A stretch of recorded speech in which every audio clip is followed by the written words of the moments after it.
Sa harap ng maraming tao, si Liana, isang simpleng guro, ay hinamak at nilait ng ina ng kanyang nobyo dahil lamang sa kanyang pinagmulan.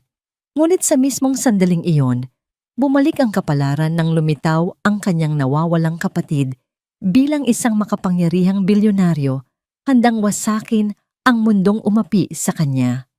Kapag ang isang babaeng minamaliit ay piniling magpatawad, imbes na maghiganti, sino ang tunay na magwawagi sa laban ng dangal at yaman? Tumunog ang kampana, isang hudyat na tapos na ang klase para sa araw na yon. Isang matamis na ngiti ang sumilay sa mga labi ni Liana Reyes habang pinagmamasdan niya ang kanyang mga munting estudyante na masayang nag-aayos ng kanilang mga gamit. Sila ang kanyang mga munting anghel sa Mabuhay Elementary School, isang simpleng pampublikong paaralan sa puso ng Quezon City. Para kay Liana, ang silid-aralang ito, kahit na may mga gasgas na ang pader at luma na ang mga upuan, ay ang kanyang santuwaryo. Ang maririnig na tawanan at sigawan ng mga bata, ang musika sa kanyang pandinig. Goodbye and thank you, Teacher Liana. Sabay-sabay na bati ng mga ito, kasabay ng mga maliliit na kamay na kumakaway. Goodbye, class. Mag-iingat kayo sa pag-uwi, ha? Tugon niya, ang kanyang boses ay puno ng init at pagmamahal. Isa-isa niyang tinapik ang ulo ng mga batang papalabas. Bawat isa ay may baong at baong ngiti. Ito ang mundo niya. Isang mundong simple, payak, ngunit puno ng katuturan. Nang siya na lamang ang natira sa silid, hinarap niya ang bintana. Mula roon ay tanaw niya ang magulong tanawin ng syudad, ngunit sa isip niya ay may kapayapaan. Ang pagiging guro ay hindi lamang isang trabaho para sa kanya. Ito ay isang bokasyon. Dito niya nahanap ang kanyang halaga sa paghubog ng mga isipan na siyang pag-asa ng kinabukasan. Biglang tumunog ang kanyang cellphone at naputol ang kanyang pagmumuni-muni. Nakarehistro sa screen ang pangalan na nagpapatibok ng kanyang puso ng higit sa anuman. Miguel. Agad niyang sinagot ito at isang ngiti ang muling gumuhit sa kanyang mukha. Hello! Malambing niyang bati. Hello, mahal? Pauwi ka na ba? Tanong ng malambing na boses sa kabilang linya. Boses yon ni Miguel Salcedo, ang lalaking kanyang pakakasalan. Ang lalaking nagbigay kulay sa kanyang simpleng mundo. Patapos na. Inaayos ko lang ang ilang mga papel dito. Bakit mismo na ako kaagad? Pabiro niyang sabi, habang may kilig na gumuguhit sa kanyang dibdib. Narinig niya ang isang mahinang tawa. Sobra, I miss you every second. Tinawagan lang kita para ipaalala sa'yo ang tungkol sa Sabado. Our engagement party. Are you excited? Sa isang iglap, ang kilig na naramdaman ni Liana ay nahaluan ng kaba. Ang engagement party, ang formal na pagpapakilala sa kanya sa buong angkan ng mga Salcedo at sa kanilang mga kaibigan sa alta sosyedad. Oo naman, pagsisinungaling niya, pilit na pinapasigla ang kanyang boses. Medyo kinakabahan lang. Don't be. I'll be right there beside you, okay? Walang dapat ikabahala. Paniniguro ni Miguel. Besides, I have a little surprise for you. May darating dyan sa school mo in a few minutes. Ano naman yun? Nagtatakang tanong ni Liana. Basta. Just wait for it. I love you, mahal. I love you too.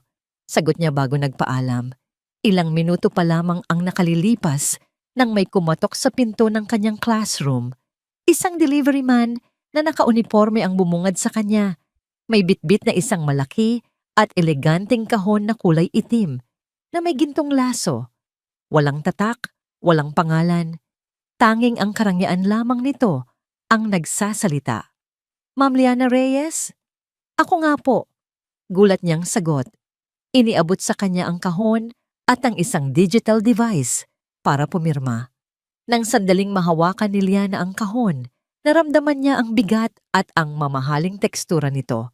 Gawa ito sa matigas na karton na binalutan ng telang parang pelus. Ang bigat pa lang, ay tila sumisigaw na ng kamahalan. Nang makaalis ang delivery man, maingat niyang inilapag ang kahon sa kanyang mesa. Dahan-dahan niyang kinalas ang gintong laso at itinaas ang takip.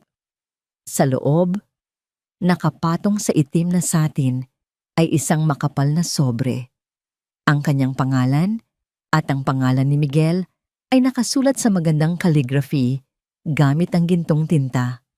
Liana Reyes and Miguel Salcedo.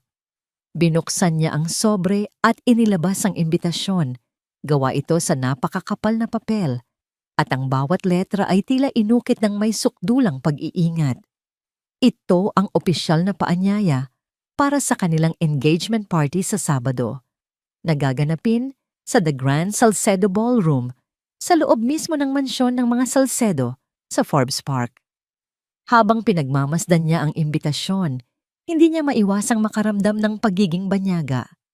Ang pangalan niyang Liana Reyes ay tila hindi bagay na nakatabi ng Miguel Salcedo sa isang piraso ng papel na nagkakahalaga marahil ng higit pa sa kinikita niya sa isang linggo. Ang ganda nito ay nakakasilaw, ngunit kasabay nito ay ang bigat na tila pumipiga sa kanyang dibdib. Bigla, isang alaala ang pumasok sa kanyang isip. Ang unang beses na ipinakilala siya ni Miguel sa ina nito, si Doña Victoria Salcedo. Nagkita sila sa isang mamahaling restaurant.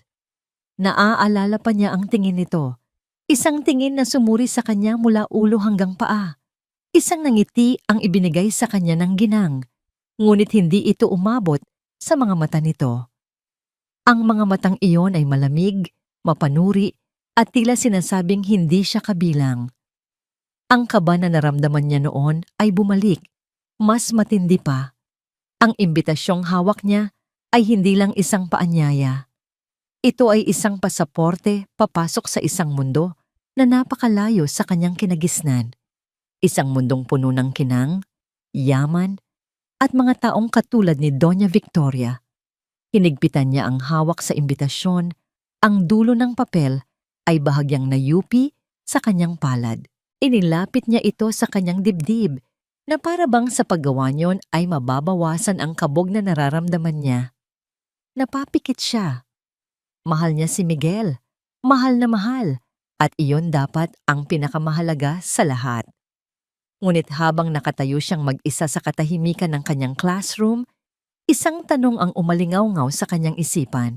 Isang tanong na kinatatakutan niyang malaman ang sagot. Kakayanin ba ng pag-ibig lang? Lumipas ang mga sumunod na araw na tila isang panaginip para kay Liana. Isang panaginip na hindi niya tiyak kung maganda ba o isang bangungot na nag-aabang. Ang imbitasyon na nakapatong sa kanyang maliit na mesa sa kanyang apartment ay tila isang paalala sa bawat umaga. Isang paalala ng pagsubok na kanyang haharapin. Ang pinakamalaking alalahanin niya sa mga sandaling iyon ay isang bagay na para sa iba ay simple lamang. Ang kanyang isusuot. Kinahapunan, pagkatapos ng klase, sinadya niya ang isang malaking department store. Sa gitna ng ingay, ng mga kumikinang na ilaw at ng napakaraming tao, pakiramdam niya ay lalo siyang lumiit. Naglakad siya sa seksyon ng mga pambabaeng damit. Ang kanyang mga daliri ay marahang dumadampi sa iba't ibang uri ng tela. May mga bestidang puno ng sequins na kumikinang sa bawat galaw. May mga bestidang may malalalim na hiwa sa likod. At may mga bestidang may mga tatak na kailanman ay hindi niya pinangarap na bilhin. Masyadong magarbo. Bulong niya sa sarili habang tinitingnan ang isang damit na kulay ginto. Hindi ako to. Lumipat siya sa kabilang hanay at nakita ang isang simpleng itim na bestida. Maganda. Simple. Pero nang tingnan niya ang sarili sa salamin habang hawak ito, isa na namang pag-aalinlangan ang pumasok sa kanyang isip. Masyado namang saple. Baka isipin nilang, wala akong pakialam. Bawat damit na kanyang hawakan ay tila isang pagsukat, hindi sa kanyang katawan, kundi sa kanyang pagkatao. Sinusukat nito kung hanggang saan ang kaya niyang ibigay, kung gaano karami sa kanyang sarili ang handa niyang baguhin para lamang masabing karapat-dapat siya. Sa gitna ng kanyang pagkalito, muling tumunog ang kanyang telepono. Si Miguel. "Mahal, kumusta ang paghahanap?" tanong nito, na para bang nababasa ang kanyang iniisip. Napabuntong hininga si Liana. "Heto, medyo nahihirapan. Ang daming pagpipilian. Hindi ko alam kung ano ang babagay." "Gusto mo puntahan kita? Or better yet," sabi ni Miguel, ang kanyang boses ay puno ng solusyon. "Just pick anything you want, kahit anong tindahan. I'll give you my credit card number. Huwag mong isipin ang presyo, okay? Ang mahalaga ay maging komportable ka." Isang alok na napakabuti. Isang alok na kayang lutasin ang kanyang problema sa isang iglap. Ngunit para kay Liana, may kung anong tumututol sa kanyang kalooban. Hindi ito tungkol sa pera. Ito ay tungkol sa kung sino siya. "Huwag na, mahal." Mahinahon niyang sagot. "Salamat sa alok mo, pero gusto kong ako ang pumili. Gusto ko yung isusuot ko. Galing sa akin." Huminto siya sandali. Naghahanap ng tamang salita. "Gusto ko lang na pagdating ko doon, ako pa rin ito. Hindi isang babaeng binihisan mo para magmukhang katanggap-tanggap." Natahimik si Miguel sa kabilang linya. Pagkaraan ng ilang segundo, nagsalita ito. "Naiintindihan ko. I respect that. Basta, tumawag ka lang kung kailangan mo ako, ha?" Kahit paano'y gumaan ang loob ni Liana. Naiintindihan siya ni Miguel. Iyon ang mahalaga. Ngunit ang kapayapaang yon ay hindi nagtagal. Kinagabihan, habang siya'y naghahanda ng hapunan, isang hindi pamilyar na numero ang tumatawag sa kanya. Nag-aalangan man, ay sinagot niya ito. "Hello? Hija, si Tita Victoria mo ito." Halos mabitawan ni Liana ang sandok na hawak niya. Ang boses ni Doña Victoria Salcedo, malambing, makinis, ngunit may lamig na tumatagos hanggang buto. Doña Victoria, magandang gabi po." Magalang niyang sagot, habang biglang nanuyo ang kanyang lalamunan. "I just wanted to call and check on you, Hija. Alam kong medyo nakaka-overwhelm ang mga ganitong paghahanda," sabi ng ginang. Ang bawat salita ay tila pulot. "Lalo na't simple lang ang iyong pamumuhay. Baka sakaling kailangan mo ng tulong sa isusuot mo sa Sabado. It's a very formal affair. Karamihan sa mga bisita ay sanay sa mga ganoong okasyon." Ang bawat salita ay isang patutsada, isang paalala na siya ay iba, na siya ay tagalabas. "Salamat po sa pag-aalala, Doña Victoria. Nakahanap na po ako." Pagsisinungaling ni Liana. "Oh really? That's good." May isang sandaling katahimikan bago nagpatuloy ang ginang. Ang boses ay bahagyang bumaba, na para bang nagbibigay ng isang sikretong payo. "Well, isang maliit na payo lang, Hija. Just wear something decent. Alam mo na, para maganda sa mga litrato. The Salcedo name has a reputation to protect." Decent, disente. Ang isang salitang iyo ay tumama sa kanya na parang isang sampal. Napakagatlabi si Liliana. Pinipigilan ang emosyong namumuo sa kanyang dibdib. Ang hiya. Ang kahihiyang hindi niya alam kung saan nanggagaling. "Oo po, Doña Victoria. Makakaasa po kayo." Pagkatapos ng tawag, nawalan na siya ng ganang kumain. Ang determinasyong naramdaman niya kanina ay napalitan ng pagdududa. Kinabukasan, sa kanyang paglalakad pa uwi, napadaan siya sa isang maliit na butik na hindi niya napapansin dati. Sa bintana nito ay may isang bestida, isang simpleng-simple ngunit eleganteng bestida na kulay emerald green. Gawa ito sa makapal ngunit malambot na tela, may manggas hanggang siko at ang haba ay lagpas tuhod. Walang kumikinang, walang borda. Tanging ang ganda lamang ng korte at ng kulay nito ang namumukod tangi. Pumasok siya sa loob. Isang matandang babae ang ngumiti sa kanya.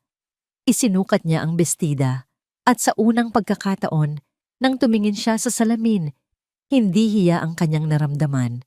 Nakita niya ang sarili niya. Nakita niya si Liana, ang guro, ang babaeng simple pero may dangal. Binili niya ito. Iyon ang kanyang magiging sandata. Dumating ang gabi ng Sabado. Isinaayos ni Liana ang kanyang sarili. Simpleng makeup at inilugay lamang niya ang kanyang mahabang buhok. Nang isuot niya ang emerald green na bestida, huminga siya ng malalim. "Kaya mo to," sabi niya sa kanyang refleksyon. Isang busina mula sa labas ang nagsabing narito na si Miguel.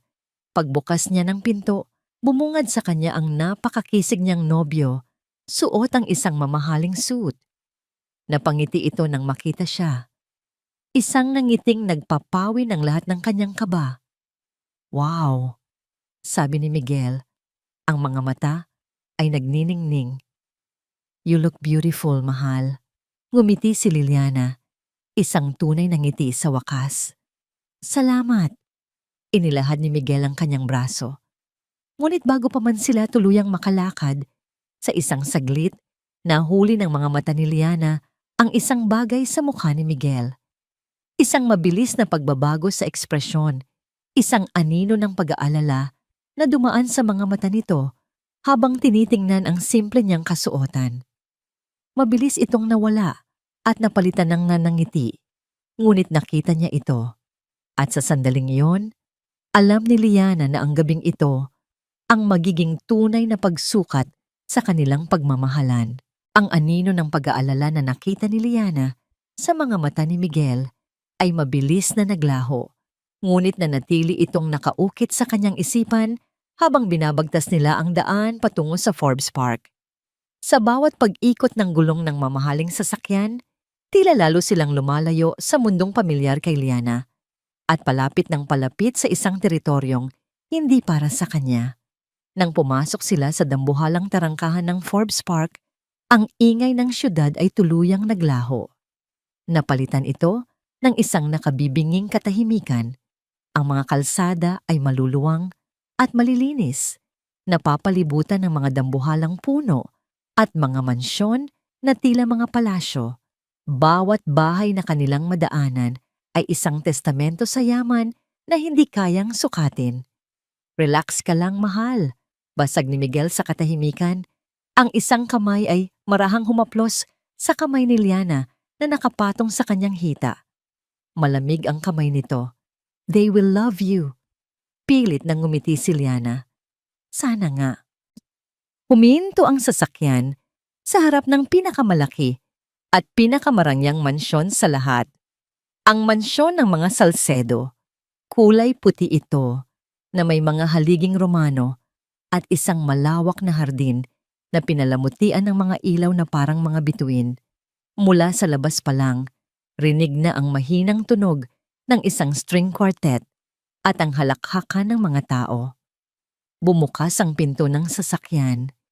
Isang nakaunipormeng valet ang sumalubong sa kanila.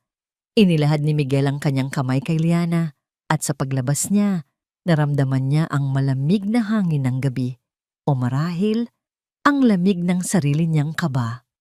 Sa paghakbang nila papasok sa dambuhalang pinto na gawa sa kahoy, isang panibagong mundo ang bumungad kay Liana. Ang sahig ay gawa sa puting marmol na sobrang kintab na halos masalamin mo na ang sarili mo rito. Mula sa napakataas na kisame ay may nakasabit na isang chandelier na gawa sa libu-libong kristal, kumikinang na tila isang araw sa gitna ng gabi. Ang hangin ay puno ng halimuyak ng mga sariwang bulaklak at mamahaling pabango. Lahat ng tao ay nakabihis ng napakagarbo. Ang mga babae ay suot ang kanilang mga makinang na alahas at mga bestidang likha ng mga sikat na taga-disenyo. Ang mga lalaki naman ay nakasuot ng mga eleganteng suit. At lahat sila, sa isang iglap, ay napatingin sa kanilang direksyon. Ang mga usapan ay humina. Ang mga ngiti ay bahagyang nag-iba. Naramdaman ni Liana ang daan-daang pares ng mga mata na sumusuri sa kanya. Mula sa simpleng ayos ng kanyang buhok, sa kanyang emerald green na bestida, hanggang sa sapatos na suot niya. Ang bawat tingin ay tila isang karayom na tumutusok sa kanyang balat. Hinigpitan niya ang kapit sa braso ni Miguel, ang tanging bagay na pamilyar sa dagat ng mga estranghero. Miguel, anak! Isang boses ang pumailan lang. Si Doña Victoria, na parang isang reyna, sa kanyang mahabang pulang bestida, ay lumapit sa kanila. Isang ngiti ang nakapaskil sa kanyang mga labi, ngunit ang kanyang mga mata ay nanatiling malamig habang tumitingin kay Liana. At dinala mo na pala ang bisita mo? Ma, si Liana. Pagtatama ni Miguel. My fiancé. Of course, of course. Welcome to our home, hihiga. Sabi ni Doña Victoria at humalik ito sa pisinggi ni Liana. Isang halik na walang init, walang pakiramdam. Pagkatapos noon, nagsimula na ang mga bulungan. Parang mga bubuyog na dahan-dahang lumalapit. Habang iginigiya sila ni Miguel sa loob, naririnig ni Liana ang mga pira-pirasong salita. Yan na ba yon? Isang simpleng guro lang daw. Mukhang ordinaryo. Isang matabang babae na may suot na kwintas na perlas ang lumapit sa kanila. Isang peking ngiti ang nasa labi. Miguel, iho, congratulations! At sino itong magandang dilag? Tanong nito, kahit halatang alam na kung sino siya. Tita Elena, this is Liana. Pakilala ni Miguel. Oh, the teacher. How? Quaint, sabi ng babae at saka bumaling kay Liana. So tell me, magkano ba ang sahod ng isang guro ngayon? Sapat na ba yan para makabili ng isang gulong ng sasakyan ni Miguel? Ang tanong ay sinundan ng isang mahinang hagikik mula sa mga kasama nito. Naramdaman ni Liana na uminit ang kanyang mga pisngi. Ang kahihiyan ay tila isang alon na lalamon sa kanya. Akmang sasagot siya nang unahan siya ni Miguel. Tita, that's not an appropriate question, sabi ni Miguel. Ang boses ay may bahid ng inis, ngunit hindi sapat na matatag. Oh, I'm just curious, iho. Don't be so serious, sabi ni Tita Elena bago tumalikod at bumulong sa mga kaibigan. Sinubukang ngumiti ni Liana kay Miguel, ngunit alam niyang pilit ito. Ang gabi ay nagsisimula pa lamang. Ilang beses sinubukan ni Miguel na manatili sa kanyang tabi, ngunit sa bawat sandali, may humihila sa kanya palayo. Isang business partner ng kanyang ama, isang matandang senador na kailangang batiin, o si Doña Victoria mismo na may ipapakilalang anak ng isang mahalagang tao. Sa bawat pagkawala ni Miguel, naiiwan si Liana na mag-isa, nakatayo sa isang sulok, hawak ang isang baso ng tubig na hindi niya maubos-ubos. Ang pakiramdam ng pag-iisa ay mas masakit pa kaysa sa mga mapanuyang tingin. Siya ay isang isla sa gitna ng isang karagatan ng kayamanan at kapangyarihan. Sa isang pagkakataon, habang mag-isa siyang nakatingin sa isang malaking painting sa pader, muling lumapit si Doña Victoria. May hawak itong isang kopita ng champagne. Nasisiyahan ka ba, hija? Tanong nito. Opo, Doña Victoria. Napakaganda po ng inyong tahanan. Magalang na sagot ni Liana. Ngumiti ang ginang. Itinaas nito ang kanyang kopita na para bang isang toast. Mabuti naman. Ikinagagalak kong makita na masaya ang aking anak. Tumingin ito ng diretso sa mga mata ni Liana at sa isang iglap nawala ang lahat ng pagkukunwari. Congratulations to my son, sabi nito. Sapat na malakas para marinig ng mga taong malapit sa kanila. For finding a new hobby. Isang bagong libangan, hindi isang nobya, hindi isang mapapangasawa, isang libangan. Ang mga salitang yon ay tumama ng may bigat ng isang bato. Narinig ni Liana ang pigil na tawanan ng ilan. Naramdaman niya ang paghihigpit ng kanyang dibdib. Gusto niyang sumagot. Gusto niyang ipagtanggol ang kanyang sarili. Ngunit walang salitang lumabas sa kanyang bibig. Tinalikuran siya ni Doña Victoria na may ngiti ng tagumpay sa kanyang mga labi. At sa sandaling iyon, si Liana ay hindi na isang bisita. Siya ay isang target. Hindi pa man siya nakakabawi sa pagkabigla, biglang humina ang tugtog ng string quartet. Isang spotlight ang tumutok sa isang maliit na entablado sa gitna ng ballroom. At sa entabladong yon, dahan-dahang umakyat si Doña Victoria Salcedo. Hawak ang isang mikropono. Ngumiti siya sa lahat ng mga bisita, isang ngiting puno ng awtoridad. "Good evening, everyone! Thank you for coming!" Huminto ito at ang mga mata niya ay naglakbay sa gitna ng mga tao hanggang sa natagpuan nito si Liana. Tumingin ito sa kanya ng may kahulugan. And now, pagpapatuloy ni Doña Victoria, ang kanyang boses ay umalingaw-ngaw sa buong silid. "Before we officially begin, I have a few things I'd like to clarify about my son's fiancé." Natahimik ang buong Grand Salcedo Ballroom. Ang bawat bulungan ay naglaho. Ang bawat halakhak ay naputol. Ang lahat ng atensyon ay nakatuon sa babaeng nakatayo sa entablado na may hawak na mikropono na tila isang setro ng kapangyarihan. At ang mga mata ng babaeng iyon, ang mga mata ni Doña Victoria, ay nakatutok lamang sa isang tao. Sa kanya. Naramdaman ni Liana na tila huminto sa pag-ikot ang mundo. Ang spotlight na nakatutok kay Doña Victoria ay tila sumasaklaw sa kanya. Inilalantad siya sa ilalim ng mapanuring tingin ng lahat. Hinanap ng kanyang mga mata si Miguel sa gitna ng mga tao. Nakita niya ito. Hindi kalayuan, nakatayo na tila isang estatwa. Ang mukha nito ay nagpapakita ng pagkabigla at pagkalito, ngunit walang ginagawa. Hindi ito gumagalaw. Isang matamis na ngiti ang muling sumilay sa mga labi ni Doña Victoria bago ito nagsimulang magsalita. Ang pamilyang Salcedo, panimula niya, ang kanyang boses ay malumanay, ngunit may bigat na pumuno sa bawat sulok ng silid. Ay hindi itinayo sa isang gabi lamang. Itinayo ito mula sa dugo, pawis, at walang katapusang sakripisyo ng mga nauna sa amin. Bawat tagumpay na aming tinatamasa ngayon ay may katumbas na hirap at pagtitiis, isang legasiya ng dangal at integridad. Naglakbay ang tingin niya sa kanyang anak. At ang legasiyang yan, pagpapatuloy niya, ang kanyang boses ay nagkaroon ng bahid ng pagmamalaki, ay ang ipapamana namin sa aming pinakamamahal na anak, si Miguel.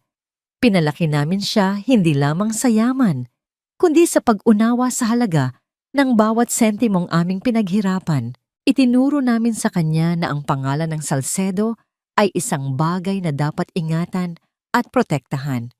Isang magalang na palakpakan ang maririnig. Ngumiti si Liana ng pilit.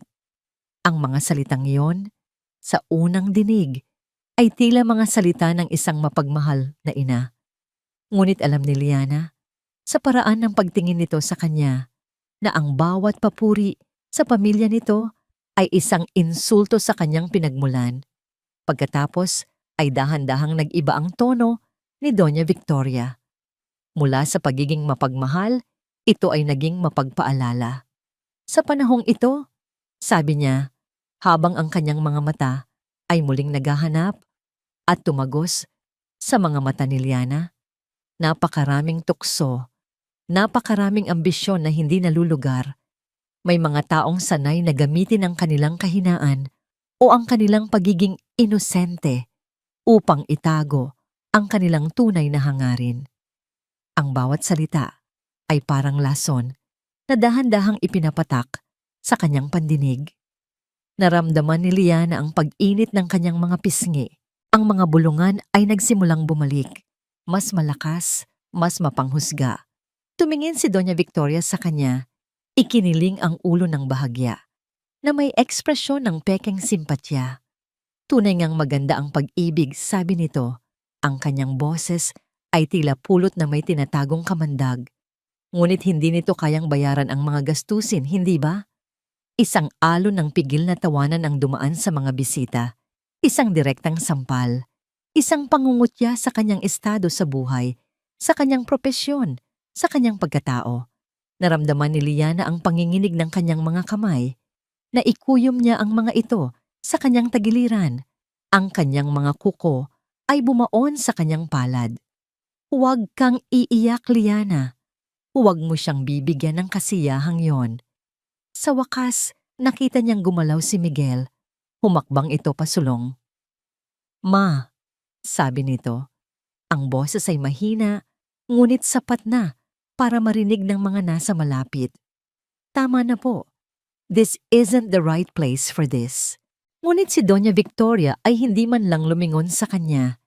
Itinaas lamang nito ang kanyang kamay, isang simpleng galaw na nagsasabing, tumahimik ka. At si Miguel, ang kanyang matapang na si Miguel, ay muling natigilan. Napako sa kanyang kinatatayuan, na tila isang batang pinagalitan. Ang huling sinag ng pag-asa sa dibdib ni Liana ay namatay. Sa sandaling iyon, naintindihan niya. Sa mundong ito, ang boses ni Doña Victoria ang batas at siya, si Liana, ay walang lugar dito. Walang kakampi. Ang galit at kahihiyan ay nag-uumapaw sa kanyang dibdib, ngunit kasabay nito ay ang isang matinding pakiramdam ng kawalang kaya. Para siyang isang ibon na nasa loob ng isang hawla na gawa sa ginto, maganda tingnan, ngunit hindi makalaya. Gusto niyang sumigaw, gusto niyang tumakbo. Ngunit ang kanyang mga paa ay tila nakadikit sa sahig na marmol.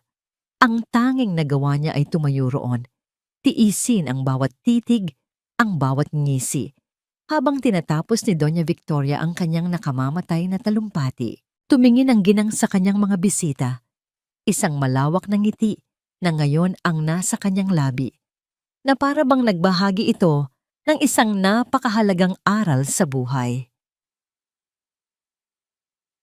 At iyan ang dahilan. Pagtatapos niya, ang kanyang boses ay malakas at malinaw, habang ang kanyang mga mata ay muling dumapo kay Liana para sa huling mapanirang sulyap. Kaya dapat tayong mag-ingat sa mga taong gusto lamang anihin ng bunga, nang hindi man lang nagpatulo ng kahit isang butil ng pawis. Pagkatapos ng isang sandaling katahimikan, sumabog ang palakpakan. Magalang sa simula, pagkatapos ay lumakas. Para sa pandinig ni Liana, ang tunog na yon ay hindi papuri. Ito ang tunog ng kanyang paghatol, ang tunog ng kanyang pagkawasak. Pagkatapos ng talumpati, bumaba si Doña Victoria mula sa entablado na parang isang artistang nagtagumpay sa kanyang pagtatanghal. Sinalubong siya ng mga papuri at pagbati mula sa kanyang mga bisita. Para sa kanila, ang gabi ay nagpapatuloy na parang walang nangyari. Ngunit para kay Liana, ang gabi ay tapos na. Ang bawat nota mula sa string quartet ay tila isang pangungutya, at ang bawat tawa na kanyang naririnig ay sumasaksak sa kanyang puso. Hindi na niya pinansin ang mga tingin, hindi na niya pinansin ang mga bulungan. Ang tanging hinahanap ng kanyang mga mata ay si Miguel. Nakita niya ito? Sa wakas, papalapit sa kanya, ang mukha ay puno ng pag-aalala at pagsisisi. Liana, mahal. Panimula nito nang makalapit. Ngunit bago pa man niya ito mahawakan, umatras si Liana ng isang hakbang. Ang sakit at kahihiyan ay napalitan ng isang malamig na galit. Hinila niya ito, palayo sa karamihan, sa isang sulok, malapit sa isang malaking bintana, na tanawang madilim na hardin. Ano yon, Miguel? Tanong niya. Ang kanyang boses ay nanginginig ngunit may diin. Ano ang ibig sabihin ng lahat ng yon? Napayuko si Miguel, hindi makatingin ng diretso sa kanyang mga mata. I'm so sorry, Liana. Hindi ko alam. Hindi ko alam na gagawin niya yon. I swear. Hindi mo alam. Hindi makapaniwalang sagot ni Liana. Miguel, ipinahiya niya ako sa harap ng lahat ng taong ito. Ginawa niya akong mukhang isang manggagamit, isang gold digger, at ikaw. Nakatayo ka lang doon, wala kang ginawa. Sinubukan ko. Katwiran ni Miguel. Ang kanyang boses ay nagmamakaawa. Pero kilala mo si Mama. Kapag nagsimula na siyang magsalita, walang makakapigil sa kanya. Walang makakapigil o walang gustong pumigil, giit ni Liana. Anak ka niya, Miguel. Ikaw ang dapat na unang nagtatanggol sa akin. Ngunit hinayaan mo lang siyang tapak-tapakan ang pagkatao ko. Ang mga luha na kanina pa niya pinipigilan ay nagsimula nang mamuo sa gilid ng kanyang mga mata. Pinahid niya ito ng mabilis. Ayaw niyang ipakita ang kanyang kahinaan. Hinawakan ni Miguel ang kanyang mga kamay. Mainit ang mga ito kumpara sa nalamig na niyang mga palad. Mahal kita, Liana. Mahal na mahal kita. Sabi nito, ang kanyang mga mata ay puno ng pagsusumamo. Just, please try to understand my mom. Ganito lang talaga siya. Masyado siyang protective sa akin, sa pamilya. Kakausapin ko siya. I promise, aayusin ko to. Try to understand my mom. Subukang intindihin ang nanay ko. Ang mga salitang iyon ay umalingaw-ngaw sa isip ni Liana. Pagkatapos ng lahat ng panlalait, pagkatapos ng lahat ng kahihiyan, siya pa rin ang kailangang umintindi. Siya pa rin ang kailangang magbigay. Ang pagkabigo ay tila isang laso na dahan-dahang kumakalat sa kanyang sistema. Mas masakit pa kaysa sa galit. Tumingin siya kay Miguel, sa lalaking pinangarap niyang makasama habang buhay, at sa unang pagkakataon, nakita niya hindi lamang ang kanyang nobyo, kundi ang anak ni Doña Victoria. Isang lalaking nakatali pa rin sa saya ng kanyang ina. Bago pa man siya makasagot, isang boses ang muling pumutol sa kanilang pag-uusap. Miguel, iho, halika rito. Boses iyon ni Doña Victoria. Nakatayo ito hindi kalayuan. Kasama ang isang matandang lalaki na mukhang importante. Ang tawag nito ay hindi pakiusap, kundi isang utos. Napatingin si Miguel sa kanyang ina. Pagkatapos ay kay Liana. Ang kanyang mukha ay nagpapakita ng pagkagapos sa gitna. Sandali lang, mahal, sabi niya kay Liana. Babalik ako kaagad. Huwag. Pigil ni Liana. Ang kanyang boses ay halos pabulong. Miguel, please, huwag mo akong iwan dito. Nag-aalangan si Miguel, ngunit isang mas matalim na tingin mula kay Doña Victoria ang nagpatiklop sa kanya. Bumitaw siya sa pagkakahawak sa kamay ni Liana. Kailangan lang, mahal. Sandali lang talaga. At sa isang iglap, tinalikuran siya nito. Naglakad ito pabalik sa mundo nito, pabalik sa kanyang ina, at iniwan si Liana na muling mag-isa sa sulok. Nakatayo roon, pinanood ni Liana si Miguel na makipag-usap sa lalaking kasama ng kanyang ina. Nakikita niya itong tumatango, nakikita niya itong ngumingiti. Mula sa malayo, para silang isang perpektong pamilya. At siya, isa lamang siyang estranghero na napadpad sa kanilang magarbong pagdiriwang. Ang pagkabigo ay naging isang malinaw na katotohanan. Hindi siya kayang ipaglaban ni Miguel. Marahil ay dahil ayaw nito, o marahil ay dahil hindi nito kaya. Alinman sa dalawa, pareho lang ang resulta. Sa gabing ito, sa gitna ng karangyaan at ng mga pekeng na matangiti, naramdaman ni Liana ang tunay na kahulugan ng pag-iisa. Habang siya'y nakatulala sa kawalan, isang anino ang tumigil sa kanyang tabi.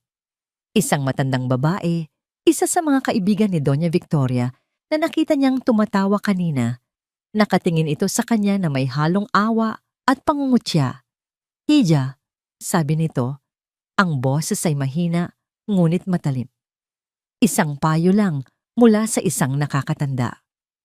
Tumingin si Liana sa kanya, walang emosyon.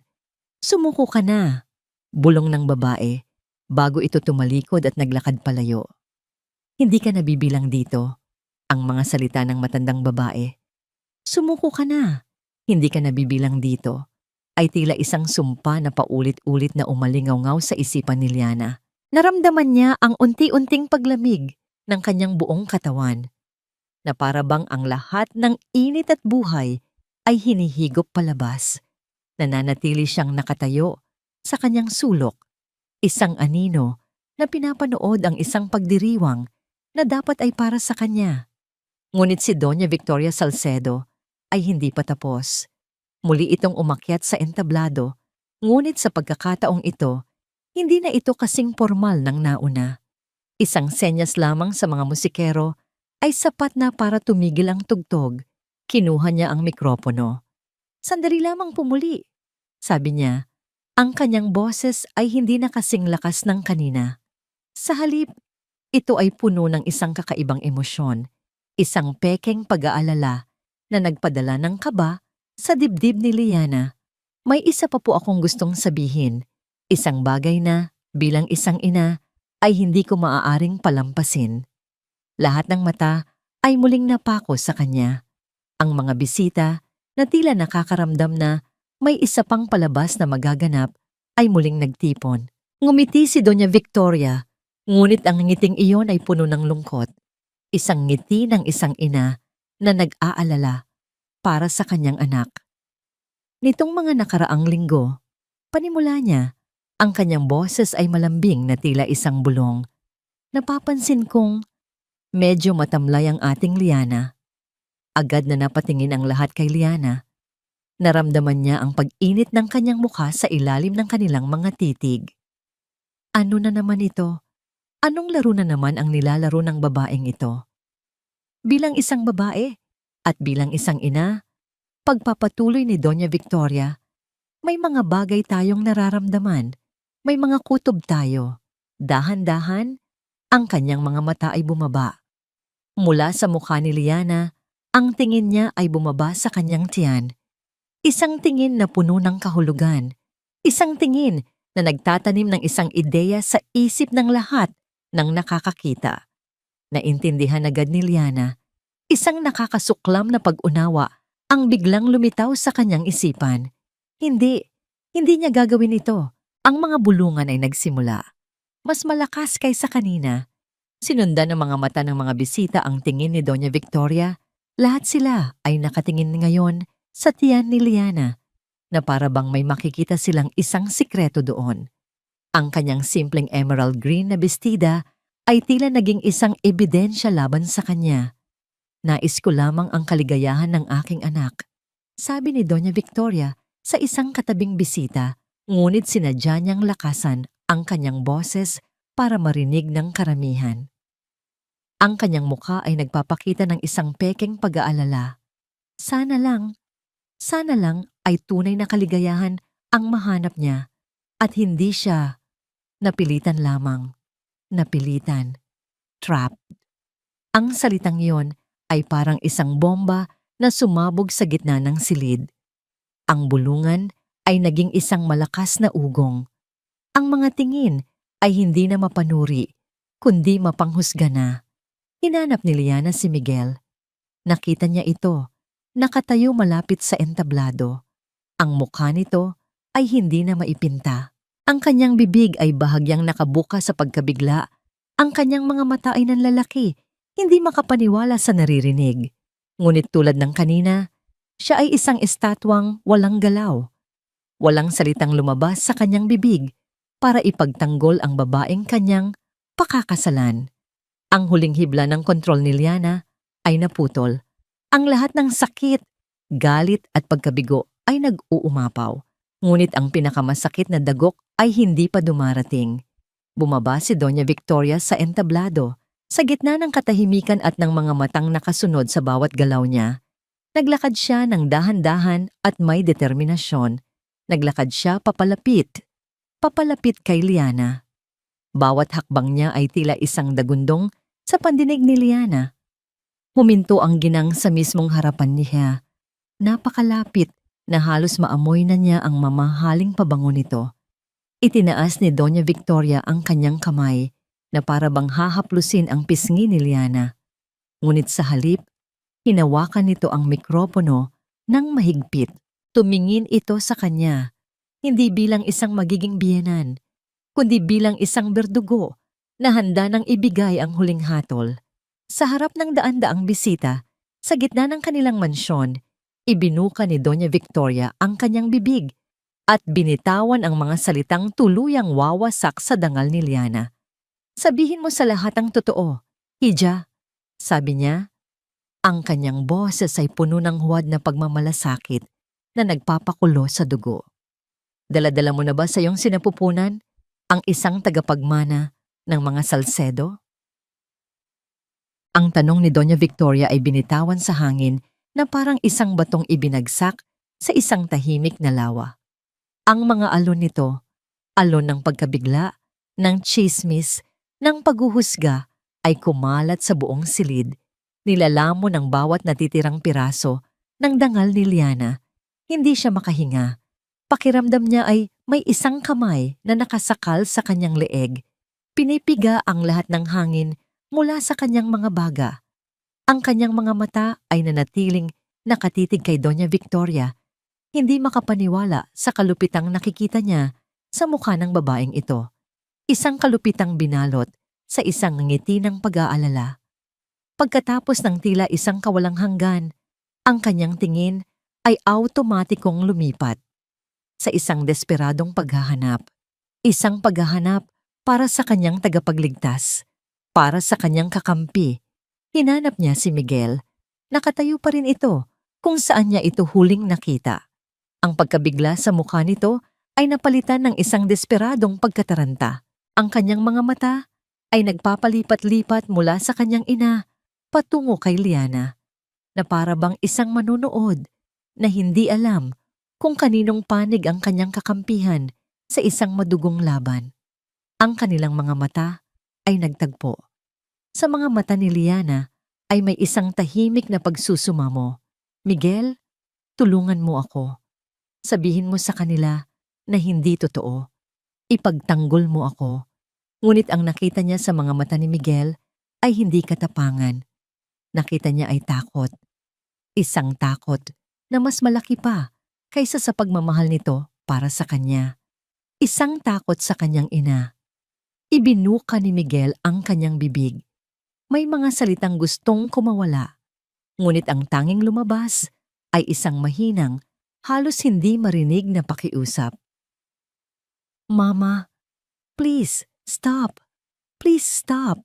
Pakiusap, itigil mo na. Hindi isang sigaw ng pagtutol. Hindi isang matatag na pagtanggi, kundi isang pakiusap ng isang bata. At iyon na. Iyon ang sagot. Ang huling sinulid na kinakapitan ni Liana ay naputol. Ang lahat ng lakas na kanyang inipon, ang lahat ng tapang na kanyang ipinakita, ay gumuho sa isang iglap. Dahan-dahan siyang umiling, hindi kay Doña Victoria, kundi kay Miguel. Ang isang butil ng luha na kanina pa namumuo ay tuluyan ng pumatak, sinundan ng isa pa at isa pa. Hindi. Ang salita ay lumabas sa kanyang bibig na parang isang hininga, basag at puno ng sakit. Hindi totoo yan. Ngumiti si Doña Victoria, isang ngiti ng tagumpay. Itinaas niya ang mikropono na para bang siya ang nanalo sa isang debate. Nakita niyo na, sabi niya sa mga bisita. Ang kanyang boses ay puno ng pekeng awa. Tingnan niyo, ni hindi niya kayang itanggi ng may paninindigan. Ang mga salitang iyon ay hindi na narinig ni Liana. Ang ugong sa kanyang tainga ay mas malakas pa. Ang tibok ng kanyang puso ay dumadagundong. Ang tanging gusto niyang gawin ay makatakas. Makatakas mula sa lugar na ito na naging kanyang personal na impyerno. Makatakas mula sa mga matang humuhusga sa kanya. Makatakas mula sa lalaking nangakong proprotektahan siya, ngunit hinayaan lamang siyang masira. Sa huling pagkakataon, tiningnan niya si Miguel. Ngunit ang nakita niya ay hindi na ang lalaking kanyang minahal. Ang nakita niya ay isang duwag, isang estranghero. Tumalikod siya. Hindi na niya pinansin ang gulat sa mukha ng mga tao. Hindi na niya pinansin ang pagtawag ni Miguel sa kanyang pangalan. Isang pagtawag na huli na at walang laman. Ang tanging naririnig niya ay ang tunog ng kanyang mga takong na humahampas sa sahig na marmol habang siya'y tumatakbo. Tumatakbo palayo. Bawat hakbang ay isang pagtakas mula sa kahihiyan. Nalagpasan niya ang mga naguguluhang bisita. Nalagpasan niya ang mga nakaunipormeng katulong. Tinawid niya ang malawak na foyer. Ang kanyang patutunguhan, ang malaking pinto na gawa sa kahoy. Ang kanyang kalayaan. Nang marating niya ang pinto, itinulak niya ito ng buong lakas. Isang malakas na hangin at ambon ang sumalubong sa kanya. Umuulan pala, na para bang kahit ang langit ay nakikidalamhati sa kanya, hindi niya inalintana ang ulan. Hahakbang na sana siya palabas, handang suungin ang kadiliman at ang bagyo, basta't makalayo lamang siya roon. Ngunit sa kanyang paghakbang, isang nakakasilaw na ilaw ang tumama sa kanyang mga mata. Isang itim na itim at napakakintab na sasakyan ang huminto nang biglaan sa mismong harapan niya. Ang mga gulong nito ay halos dumikit na sa unang baitang ng hagdan. Napatigil si Liana. Ang kanyang mga matang namamaga ay bahagyang nanliit dahil sa liwanag. Ang pinto sa likod ng sasakyan ay bumukas. Isang makisig na lalaki na nakasuot ng isang itim na business suit ang bumaba. Ang tindig nito ay matikas. Ang bawat galaw ay may bigat at awtoridad. Hindi niya maaninag ang mukha nito dahil sa dilim. Ngunit pagkatapos, nagsalita ito. Isang boses ang bumasag sa tunog ng bumubuhos na ulan. Isang boses na pamilyar, ngunit matagal na niyang hindi naririnig. Isang boses na malalim, mahinahon, ngunit may diin na tila kayang patigilin ang bagyo. Isang boses na tumawag sa kanyang pangalan. Liana? Napatigil si Liana sa pag-iyak. Ang pangalang binigkas sa gabing iyon, ang kanyang pangalan, ay narinig na niya mula sa mga labi ni Miguel na may pagmamahal at mula sa mga labi ni Doña Victoria na may panunuya. Ngunit ang paraan ng pagbigkas ng lalaking ito, iba. Puno ito ng katiyakan. Puno ng isang bagay na matagal na niyang hindi naramdaman. Pamilyaridad. Dahan-dahan siyang nag-angat ng tingin. Ang lalaki ay humakbang pasulong, papalabas sa anino ng sasakyan at papasok sa liwanag na nagmumula sa bukas na pinto ng mansyon. At sa sandaling iyon, ang kanyang humihikbing puso ay halos tumigil sa pagtibok. Ang mukha, ang mga matang yon, na kasing dilim ng gabi, ngunit may ningning ng determinasyon. Ang panga na matatag, ang buhok na itim, mas matanda na ngayon, mas maraming linya ng karanasan sa kanyang mukha. Ngunit pareho pa rin ang mukhang nakikita lamang niya sa mga kupas na litrato. Ang mukhang matagal na niyang inakalang hindi na niya muling makikita. Kuya? Ang salita ay lumabas sa kanyang bibig na parang isang hininga, isang tanong na puno ng hindi makapaniwalang pag-asa. Isang maliit na ngiti ang sumilay sa labi ng lalaki. Isang nangiting nagpawi sa lahat ng bakas ng lamig sa kanyang muka at pinalitan ito ng init. Ako nga bunso, sabi ni Rafael Reyes. Sa isang iglap, ang lahat ng sakit, ang lahat ng kahihiyan ay pansamantalang naglaho. Napalitan ito ng isang emosyong mas malakas pa, pagkagulat, pananabik, at isang matinding pakiramdam ng pag-uwi. Tumakbo si Liana. Ang ilang hakbang na naghihiwalay sa kanila ay tila isang milya. Sinalubong siya ni Rafael at sa gitna ng ambon at ng malamig na hangin, niyakap niya ng mahigpit ang kanyang nakatatandang kapatid na nawalay sa kanya ng halos 20 taon. Isinubsob ni Liana ang kanyang mukha sa dibdib nito at doon ibinuhos niya ang lahat ng luhang kanyang pinigilan.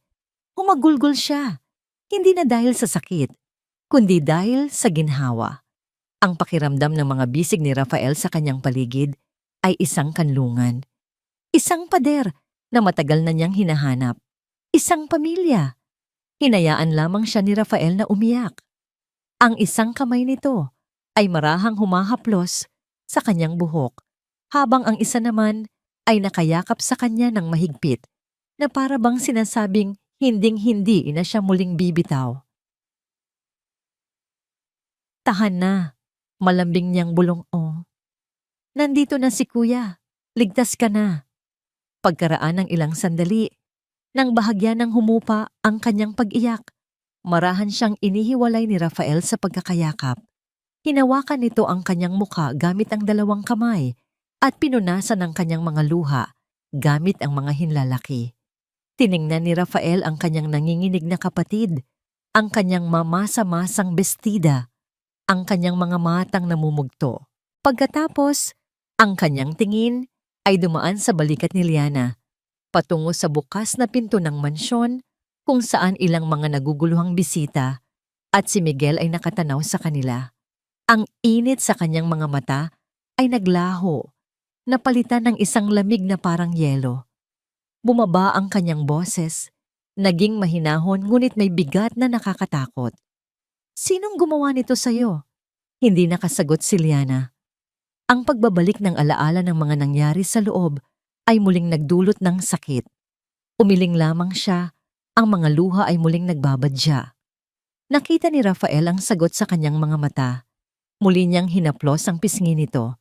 Pagkatapos, sa isang galaw na puno ng layunin, hinubad niya ang kanyang mamahaling itim na coat at maingat na ipinatong ito sa mga balikat ni Liana. Ang init mula sa damit ay agad na nagbigay ng kaunting ginhawa sa nanginginig niyang katawan. Hinawakan ni Rafael ang kanyang kamay. Ang pagkakahawak nito ay matatag at puno ng paniniguro. "Halika," sabi niya. Ang kanyang boses ay hindi na nagtatanong. Ito ay isang pahayag. "Tapusin natin to." Nag-aalangan si Liana. "Kuya, wag na. Gusto ko nang umuwi." Ang huling bagay na gusto niyang gawin ay ang muling humarap sa mga taong iyon.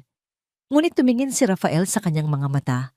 At sa pagkakataong iyon, nakita ni Liana ang isang bagay na hindi niya nakita sa mga mata ni Miguel kanina. Lakas, determinasyon, at isang matinding pagmamahal na handang ipaglaban siya. "Hindi tayo aalis hanggat hindi mo nakukuha ang respeto na nararapat sa'yo," mariin niyang sabi. "Hindi ko hahayaang may tumapak-tapak sa kapatid ko, hindi na muli." Sa mga salitang yon, naramdaman ni Liana na may isang bagay na nagbago sa loob niya. Ang kawalan ng pag-asa ay napalitan ng isang maliit na ningas ng tapang. Hindi na siya nag-iisa. Tumingin siya sa kanyang kuya at dahan-dahang tumango. Hinawakan ni Rafael ang kanyang kamay ng mas mahigpit at sabay silang humakbang pasulong, pabalik sa loob. Ang bawat hakbang nila ay sabay, ang bawat yabag ay may bigat. Ang pagpasok nilang muli ay ibang-iba sa pagpasok ni Liana kanina. Noon, siya ay isang tupa na papasok sa lungga ng mga lobo. Ngayon, kasama niya ang leon. Pagpasok nila sa foyer, ang lahat ng bulungan ay huminto. Ang lahat ng mata ay napunta sa kanila, kay Liana, at sa misteryosong lalaki sa kanyang tabi na nagtataglay ng isang presensyang hindi mo maaaring baliwalain. Si Miguel, si Doña Victoria, at ang lahat ng kanilang mga bisita ay nakatingin, naguguluhan at nagtatanong. Naglakad sila hanggang sa gitna ng silid. Binitawan ni Rafael ang kamay ni Liana at humakbang ng bahagya pasulong na para bang isang kalasag sa pagitan niya at ng mundo. Tiningnan ni Doña Victoria ang estranghero mula ulo hanggang paa. Ang kanyang muka ay puno ng pagkayamot at pagmamata. Sino ang pangahas na ito na bigla na lang sumulpot sa kanyang pamamahay at gumawa ng eksena? "At sino ka naman?" tanong ni Doña Victoria. Ang kanyang boses ay mataray at puno ng awtoridad. Hindi sanay na may sumisira sa kanyang mga plano. Nakatayo si Doña Victoria Salcedo sa gitna ng kanyang kaharian, ang Grand Salcedo Ballroom na may pakiramdam ng nag-uumapaw na tagumpay. Ang lahat ay umayon sa kanyang plano. Ang hamak na guro ay naipahiya na. Ang kanyang hangal na anak ay tiyak na matatauhan na. Ang imahe ng pamilya ay muling. Ngunit ang pag-iisip na yon ay biglang naputol. Isang estranghero ang biglang sumulpot, isang anino mula sa ulan at naglakas loob. Naguluhin ang perpektong gabi niya. Sino ang lalaking ito? Matangkad, oo. Makisig marahil. Ngunit sa paningin ni Doña Victoria, isa lamang siyang pangahas na walang lugar sa kanyang pamamahay. Ang paraan ng pagtayo nito, ang paraan ng pagtingin nito, puno ng isang kumpiyansang hindi niya gusto. "Sino ka na naman?" Ulit niya. Ang kanyang boses ay mas matalas na ngayon. Itinaas niya ang kanyang kamay at sumenya sa dalawang security guard na nakaposte malapit sa pinto. "Hindi ka imbitado rito. Guards, i-escort niyo ang ginoong ito palabas. Ngunit bago pa man makagalaw ang mga gwardya, nagsalita ang lalaki. Ang boses nito ay kalmado, ngunit may bigat na pumigil sa lahat sa kanilang kinatatayuan. Hindi ako aalis, sabi nito. Ang kanyang mga mata ay hindi inaalis sa pagkakatitig kay Doña Victoria. Hindi kung wala ang kapatid ko.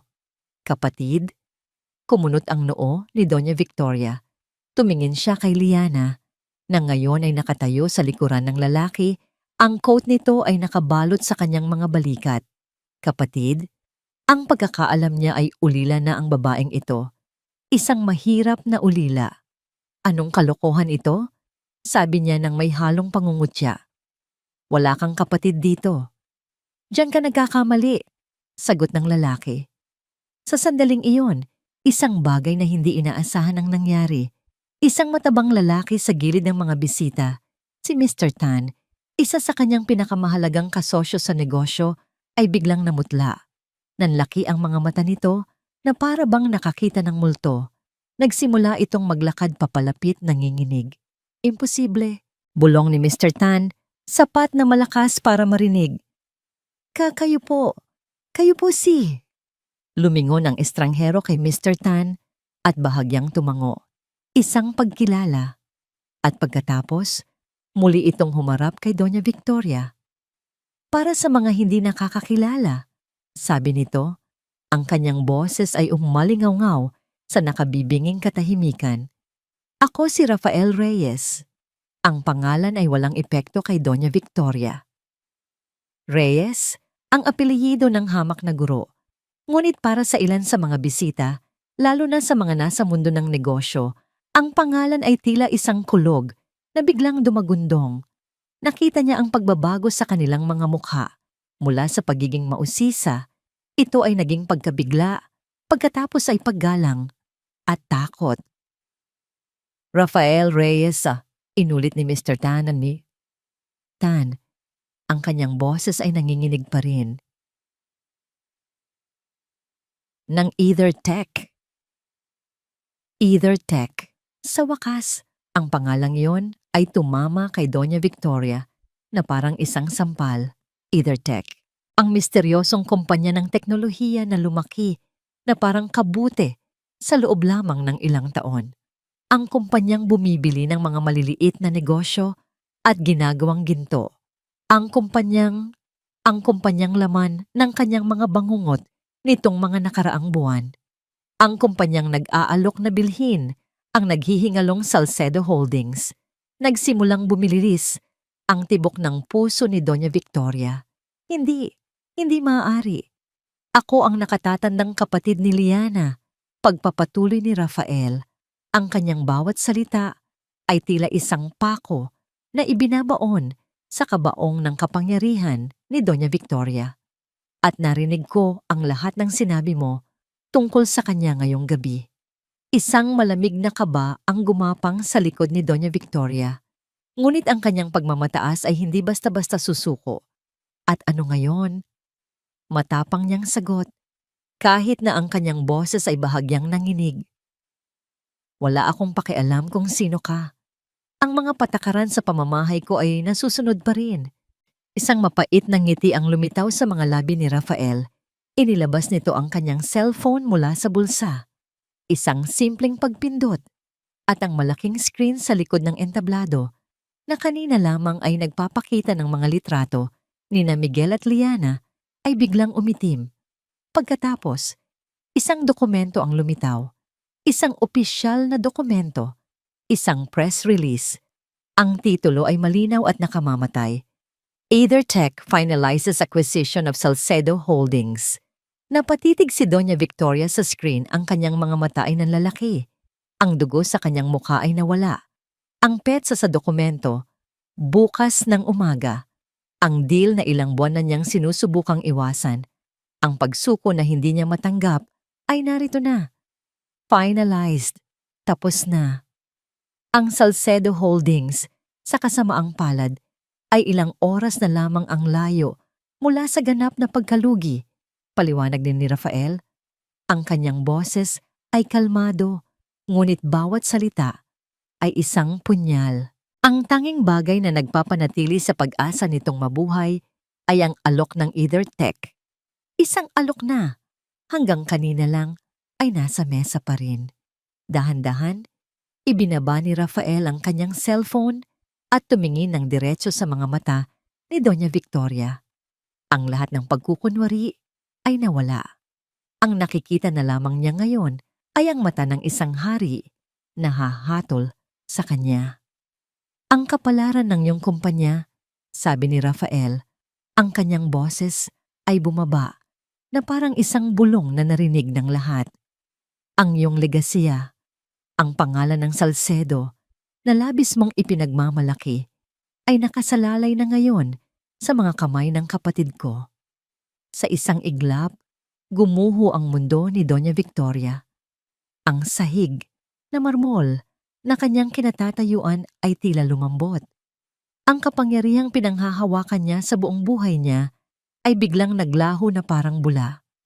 Ang babaeng hinamak niya, ang babaeng kanyang tinapakan, ay siya palang may hawak ng kanyang kinabukasan. Ang kanyang mga tuhod ay nanghina. Napahawak siya sa isang kalapit na silya para hindi bumagsak. Ang reyna ay natanggalan ng korona. Ang kanyang kaharian ay gumuho sa kanyang harapan. At ang tanging naririnig niya ay ang nakabibinging katahimikan ng kanyang sariling pagkatalo. Gumuho ang mundo ni Miguel Salcedo. Ang mga salitang nakasulat sa screen, Either Tech finalizes acquisition of Salcedo Holdings, ay hindi lamang mga letra. Ang mga ito ay mga pako na ibinaon sa kabaong ng lahat ng kanyang kilala, ng lahat ng kanyang pinanghahawakan, ng lahat ng kanyang pagkatao. Ang pangalang Salcedo, na dati simbolo ng kapangyarihan, ngayon ay isa na lamang pag-aari ng iba. Nag-uumpugan ang mga salita sa kanyang isipan. Ang kanyang ina, ang makapangyarihang si Doña Victoria, ay nakahawak sa isang silya. Ang mukha ay nawalan ng kulay. Ang kanyang mga bisita, ang mga taong dati buong paghangang tumitingin sa kanila, ngayon ay nagbubulungan. Ang kanilang mga mata ay puno ng awa at tsismis.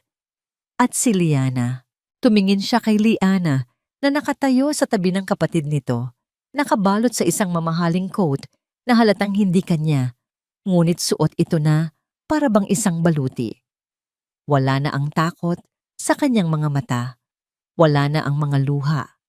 Ang nakikita na lamang niya ay isang malamig na kalmadong hindi pa niya nakikita rito dati. Ang babaeng mahal niya, ang babaeng hinayaan niyang ipahiya, ay naging isang estranghera sa isang iglap. At ang lalaking nasa tabi nito, ang kapatid niya, si Rafael Reyes, ang hari ng Either Tech, ang taong ngayon ay may-ari na ng kanilang buhay. Isang malakas na sampal mula sa katotohanan ang gumising sa kanya. Lahat ng ito, ang kahihiyan ni Liana, ang pagdating ng kapatid nito, ang pagbagsak ng kanilang kumpanya, lahat ay konektado. At siya, sa kanyang karuwagan, ay nasa gitna ng lahat ng ito. Biglang may humigpit na kamay sa kanyang braso. Ang kanyang ina. Tumayo ito mula sa pagkakasandal. Ang kanyang mga mata ay nanlilisik sa desperasyon. Ang dating reyna ay isa na ngayong pulubing nagmamakaawa. Miguel, basag ang boses nito, puno ng takot. Anak, gawin mo ang lahat. Magmakaawa ka. Sabihin mo sa kanya. Sabihin mo sa babaeng niya na pakiusapan ng kapatid niya. Ang pagkakahawak niya ay mahigpit. Ang mga kuko ay bumaon sa tela ng kanyang suit. Ang yaman natin, Miguel. Ang pangalan natin. Huwag mong hayaang mawala ang lahat. Magmakaawa ka. Ang utos ng kanyang ina na dati sinusunod niya ng walang tanong, ngayon ay parang lason sa kanyang pandinig. Tumingin siya sa kanyang ina, pagkatapos ay kay Liana. Nakita niya ang 200 sa kanyang harapan. Ang 100 ay ang daan na palagi niyang tinatahak. Ang pagsunod sa kanyang ina, ang pagprotekta sa kanilang yaman, ang pagpili sa pera kaysa sa prinsipyo. Maaari niyang gawin yon ngayon.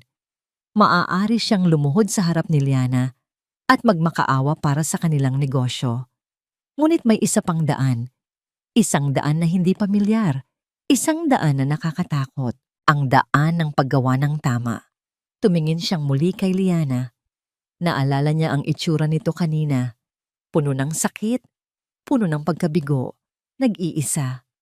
At siya, ang lalaking nangakong mamahalin at poprotektahan ito, ay isa lamang sa mga nanonood. Ang kahihiyan ay bumaha sa kanyang buong pagkatao. Mas masakit pa kaysa sa pagkawala ng pera. Dahan-dahan niyang inalis ang kamay ng kanyang ina sa kanyang braso. Hindi sabi niya, ang kanyang boses ay mahina, ngunit sa unang pagkakataon, buo. Anong sabi mo? Gulat na tanong ni Doña Victoria. Hindi na niya pinansin ito.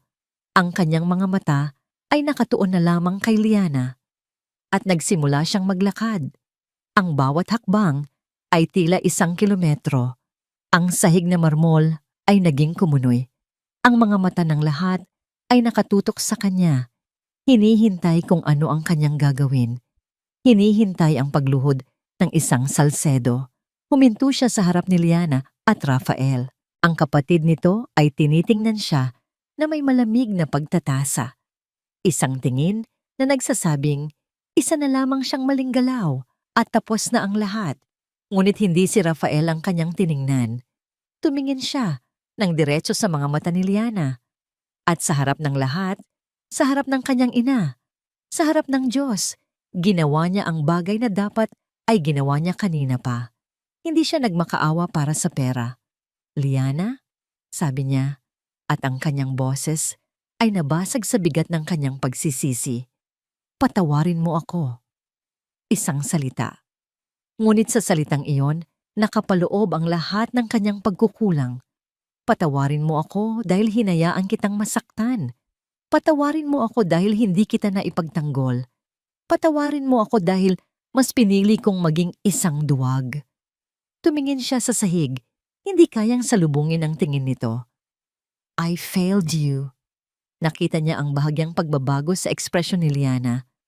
Ang lamig ay nabawasan, napalitan ng pagkabigla.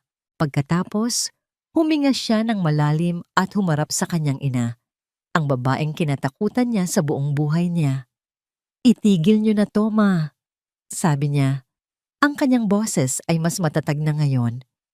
Lahat ng ito, ang kahihiyang ito, tama na. Sa sandaling iyon, isang bagay ang nagbago. Nakita ito ni Liana. Nakita ito ng lahat. Ang batang lalaking palaging nagtatago sa likod ng kanyang ina ay nawala na. Sa kanyang kinatatayuan ngayon ay isang lalaki. Isang lalaking handang harapin ang mga kahihinatnan ng kanyang mga pagkakamali. Ngunit ang pagiging isang lalaki ay may katumbas na halaga. Dahan-dahan, sa gitna ng katahimikan, itinaas ni Liana ang kanyang kaliwang kamay. Ang kamay kung saan nakasuot ang kumikinang na engagement ring na ibinigay ni Miguel. Maingat niya itong hinubad. Ang brilyante ay kumislap sa huling pagkakataon sa kanyang daliri bago ito tuluyang naalis. Lumapit siya kay Miguel. Kinuha niya ang kamay nito at marahang inilagay ang malamig na singsing sa kanyang palad. Kailangan ko ng panahon, Miguel, sabi niya. Ang kanyang boses ay mahinahon ngunit pinal. Isinara niya ang mga daliri ni Miguel sa paligid ng singsing. At sa paggawa niyon, isinara na rin niya. Sa ngayon, ang pinto sa kanilang nakaraan. Lumipas ang ilang araw pagkatapos ng gabing iyon. Isang gabi na bumago sa lahat. Ang mansyon sa Forbes Park, ang mga mapanghusgang tingin, ang luhang pumatak, lahat ay tila isang malayong bangungot na lamang ngayon. Si Liana ay nasa kanyang maliit at simpleng apartment, ngunit sa unang pagkakataon, sa loob ng mahabang panahon, hindi niya naramdaman ang pag-iisa. Nakatayo sa tabi ng kanyang bintana, pinagmamasdan niya ang pagdapo ng haring araw sa mga bubong ng kalapit na gusali. Sa kanyang likuran, nakaupo sa kanyang sofa, ang dahilan ng kanyang bagong tuklas na kapayapaan, si Rafael. Sa mga nagdaang araw, dahan-dahan nilang pinupunan ang 20 taon ng pagkakawalay. Nagkwentuhan sila hanggang madaling araw. Pinag-usapan ang lahat ng bagay, mula sa mga masasayang alaala ng kanilang pagkabata, kasama ang kanilang mga magulang, hanggang sa malungkot na trahedyang naghiwalay sa kanila. Nalaman ni Liana kung paano napunta si Rafael sa Amerika, kung paano siya inampon ng isang mabait ngunit abalang pamilya, at kung paano niya itinayo ang EtherTech mula sa wala. Dala ang pangarap na balang araw ay mahahanap niya ang kanyang bunsong kapatid. Naaalala mo pa ba ito? Tanong ni Rafael. Ang kanyang boses ay nagpabalik kay Liana sa kasalukuyan. Lumapit si Liana sa sofa. Nakabukas sa kandungan ni Rafael ang isang luma at kupas na photo album, ang tanging bagay na naisalba niya mula sa kanilang lumang bahay. Nakaturo ang daliri ni Rafael sa isang litrato. 2 bata, isang batang lalaki na nakaakbay sa isang mas maliit na batang babae na may malaking laso sa buhok. Pareho silang nakangiti, mga ngiting walang bahid ng anumang problema sa mundo. Oo naman, sagot ni Liana. Isang matamis na ngiti ang sumilay sa kanyang labi. Paborito mong itali ang laso na yan sa buhok ko kahit palagi namang baluktot. At palagi mo namang tinatanggal pagkatapos ng 5 minuto. Natatawang sagot ni Rafael. Ang tawanan nila ay pumuno sa maliit na sala. Isang tunog na matagal nang hinahanap ni Liana. Sa mga sandaling iyon, hindi siya ang guro na hinamak at hindi rin si Rafael ang makapangyarihang CEO. Sila lamang ay sina kuya at bunso. Muling nagkikita, ngunit ang anino ng nakaraan ay hindi pa tuluyang naglalaho. Isang hapon, pagkatapos ng kanyang klase sa Mabuhay Elementary School, habang naglalakad siya palabas ng gate, isang pamilyar na figura ang kanyang natanaw. Nakatayo sa kabilang kalye, nakasandal sa isang pader, malayo sa karangyaan ng kanyang dating buhay. Si Miguel. Hindi ito nakasuot ng mamahaling suit. Isang simpleng polo shirt at pantalon lamang. Wala ang makintab na sasakyan. Wala ang driver. Siya lamang. Nakatayong mag-isa. Naghihintay. Napatigil si Liana. Ang isang bahagi niya ay gustong tumalikod at maglakad papalayo. Ngunit ang isang bahagi, ang bahaging minsan, ay minahal siya ng buo, ay nanatili. Nakita siya ni Miguel.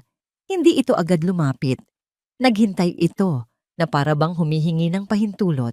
Tumango si Liana ng bahagya. Isang senyas na maari itong lumapit. Tumawid si Miguel sa kalsada.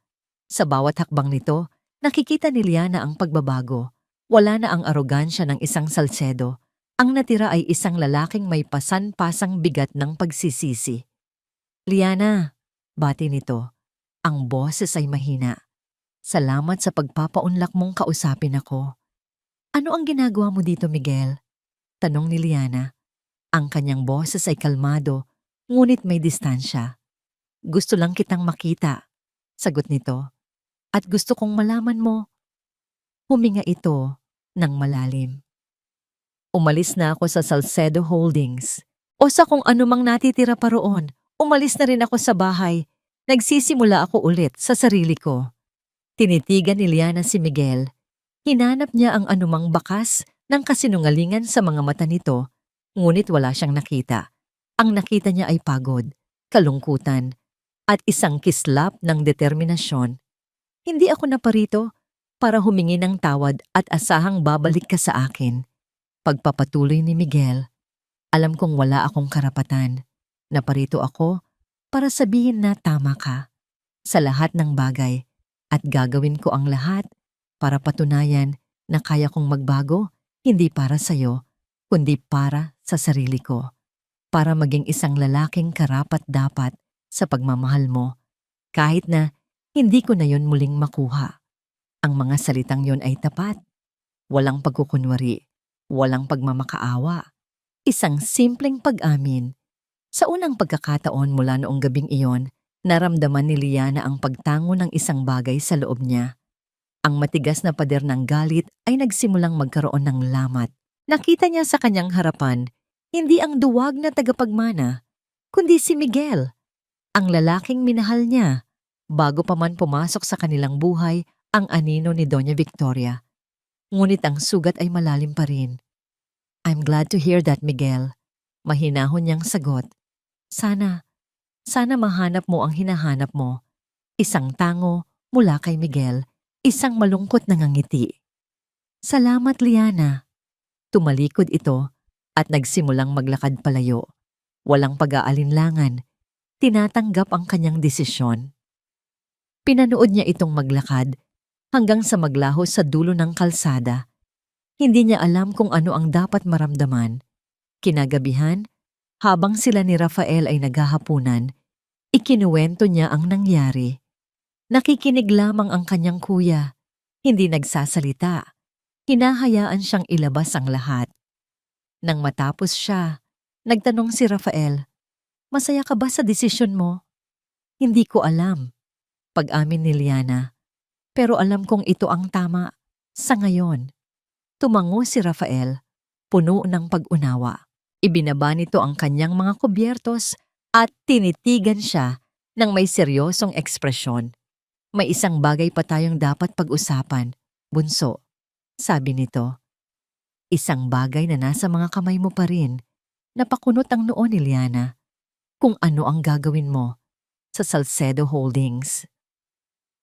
Ang tanong ni Rafael ay nanatili sa isipan ni Liana sa loob ng maraming araw. Ano nga ba ang gagawin niya sa Salcedo Holdings? Nasa kanyang mga kamay ang kapangyarihan upang sirain ang pamilyang nagdulot sa kanya ng labis na sakit. Nasa kanya ang kapangyarihang maghiganti. Isang umaga, ilang linggo matapos ang engagement party, nagising si Liana na may isang malinaw na desisyon. Tinawagan niya si Rafael sa isang malaking conference room sa Edertecta Tower kung saan tanaw ang buong syudad. Ipinarating ng mga abogado ni Rafael ang desisyon ni Liana sa mga natitirang miyembro ng pamilya Salcedo. Naroon si Doña Victoria. Hindi na ito nakasuot ng mga makinang na bestida at alahas. Isang simpleng itim na damit ang suot nito at ang kanyang mukha ay nagpapakita ng pagod at pagkatalo.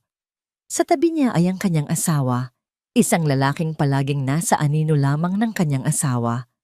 Ayon sa hiling ni Miss Liana Reyes, simula ng punong abogado, itutuloy ng Edertec ang acquisition sa Salcedo Holdings sa isang patas na halaga. Hindi layunin ni Miss Reyes na pabagsakin ang kumpanya, kundi ayusin ito. Isang bahagyang pag-asa ang sumilay sa mga mata ni Doña Victoria. Ngunit, pagpapatuloy ng abogado, may dalawang kondisyon. Una, lahat ng posisyon sa board ay babakantihin. At ikalawa, huminto ang abogado at tumingin ng diretso kay Doña Victoria. Si Doña Victoria Salcedo ay kailangang tuluyang magretiro at isuko ang lahat ng kanyang kapangyarihan at impluwensya sa kumpanya, epektibo kaagad. Iyon ang hatol. Hindi paghihiganti sa pamamagitan ng pagwasak, kundi isang paghihiganti sa pamamagitan ng pagtanggal ng kapangyarihang inabuso. Ang pinakamahalaga kay Doña Victoria, ang kanyang posisyon, ang kanyang impluwensya ay binawi sa kanya. Walang nagawa ang ginang kundi tumango ng dahan-dahan, isang reynang tuluyan ng natalo. Hindi na muling nakita ni Liana si Doña Victoria. Nabalitaan na lamang niya na lumipat ito sa isang mas maliit na bahay, malayo sa kinang ng Forbes Park, upang mamuhay ng tahimik. Lumipas ang mga buwan. Ang buhay ni Liana ay bumalik sa dati, ngunit may isang malaking pagkakaiba. Hindi na siya nag-iisa. Si Rafael ay naging isang permanenteng bahagi ng kanyang buhay, ang kanyang kuya na laging nariyan. At si Miguel, tinupad nito ang kanyang pangako. Nagsimula ito mula sa pinakamababa. Nagtrabaho ito sa isang maliit na kumpanya, hindi bilang isang Salcedo, kundi bilang si Miguel lamang. Walang tulong, walang koneksyon, tanging sariling sikap. Paminsan-minsan ay nagkakasalubong sila sa isang coffee shop o nagkaka-text. Mga simpleng kumustahan, walang pilitan. Nakikita ni Liana ang pagbabago sa bawat araw na lumilipas. Ang dating arogansya ay napalitan ng kapakumbabaan. Ang dating karuwagan ay napalitan ng katatagan. Isang hapon, tulad ng dati, pagkatapos ng klase sa Mabuhay Elementary School, habang naglalakad si Liana palabas, may isang pamilyar na sasakyan ang nakaparada sa di kalayuan. Hindi ito isang luxury car. Isa itong simpleng sedan. Bumaba mula rito si Miguel. Suot ang isang simpleng damit trabaho. Ang mukha ay bahagyang pagod. Ngunit may ngiti. Isang tunay na ngiti. Sinusundo ko ang paborito kong guro, sabi nito. Ngumiti rin si Liana. Mukhang huli ka na yata. Tapos na ang klase. Hindi para sa akin, sagot ni Miguel. Pakiramdam ko, marami pa akong dapat matutunan. Naglakad sila sa tabi ng kalsada, hindi patungo sa isang mamahaling restaurant, kundi sa isang maliit na parke sa malapit. Umupo sila sa isang bench, pinapanood ang mga batang naglalaro, ang mga dahong nalalaglag. Ang kanilang katahimikan ay hindi na awkward. Ito ay komportable, puno ng mga bagay na hindi na kailangang sabihin. Para sa'yo, sabi ni Miguel at may inabot itong isang maliit na kahon. Hindi ito gawa sa pelus. Isa itong simpleng kahon na gawa sa karton. Nag-aalangan man ay binuksan ito ni Liana. Sa loob, nakapatong sa isang dahon, ay walang brilyante. Walang ginto. Ang nasa loob ay isang singsing na gawa sa pinilipit na damo. Simple, hindi perpekto, ngunit gawa ng kamay. Napatitig si Liana sa singsing na damo. At pagkatapos ay tumingin siya kay Miguel. Ang mga mata nito ay puno ng kaba, ngunit puno rin ng katapatan. Alam kong hindi nito mapapantayan ang singsing na ibinigay ko sa iyo dati. Mahinang sabi ni Miguel na tila nahihiya. At hindi ko rin sinusubukang palitan yon. Ito, simbolo lang ito ng isang bagong simula. Isang simula na simple, totoo. At itinayo sa tamang paraan. Walang yaman, walang apelyido, ako lang. At sana balang araw, maging sapat na yon. Isang luha ang pumatak mula sa mata ni Liana, ngunit sa pagkakataong ito, hindi ito luha ng sakit o kahihiyan. Ito ay luha ng paghilom. Dahan-dahan, kinuha niya ang singsing na damo mula sa kahon. Hindi niya ito isinuot. Sa halip, hinawakan niya ito ng mahigpit sa kanyang palad. Tumingin siya sa mga mata ni Miguel at sa wakas, isang ngiti ang sumilay sa kanyang mga labi. Isang ngiting malaya, isang nangiting puno ng pagpapatawad at higit sa lahat, puno ng pag-asa. Hindi pa niya alam kung ano ang kahihinatnan ng lahat. Ang sugat ay nangangailangan pa ng panahon upang tuluyang maghilom.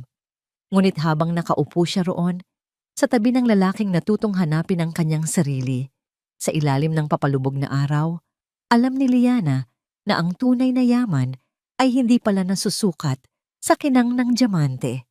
Ito ay nasusukat sa tibay ng isang pusong natutong bumangon, sa halaga ng pagpapatawad at sa katahimikan ng isang pag-ibig na handang magsimula muli mula sa wala. Sa huling bahagi ng kwento ni Liana, malinaw na ang tunay na dangal ay hindi ibinibigay ng yaman o apelyido, kundi pinipili araw-araw sa paraan ng pagtrato natin sa sarili at sa kapwa. Sa kabila ng kahihiyan at panlalait na kanyang dinanas, hindi niya hinayaang maging lason ang galit sa kanyang puso. Nang dumating ang pagkakataon na gumanti sa tulong ng kapangyarihan ng kanyang kapatid, pinili ni Liana ang mas mahirap ngunit mas makabuluhang landas. Ang patawarin, bitawan ang pagmamataas, at panindigan ang sariling halaga. Sa huli, ang mga taong humamak sa kanya ay naharap sa bunga ng kanilang pagmamataas, habang si Liana ay nagkamit ng kapayapaan at bagong simula kasama ang mga taong tunay na nakakakita ng kanyang pagkatao.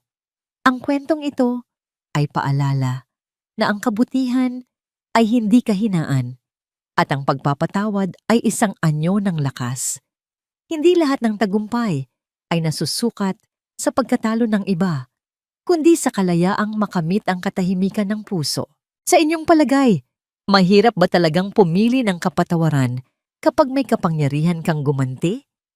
Kung kayo ang nasa lugar ni Liana, ano ang pipiliin ninyo? Kumusta kayo ngayon? Sana ay nasa mabuting kalagayan kayo. Maraming salamat sa inyong oras at pakikinig. Inaanyayahan ko kayong magbahagi ng inyong saloobin dahil mahalaga sa akin ang bawat isa sa inyo.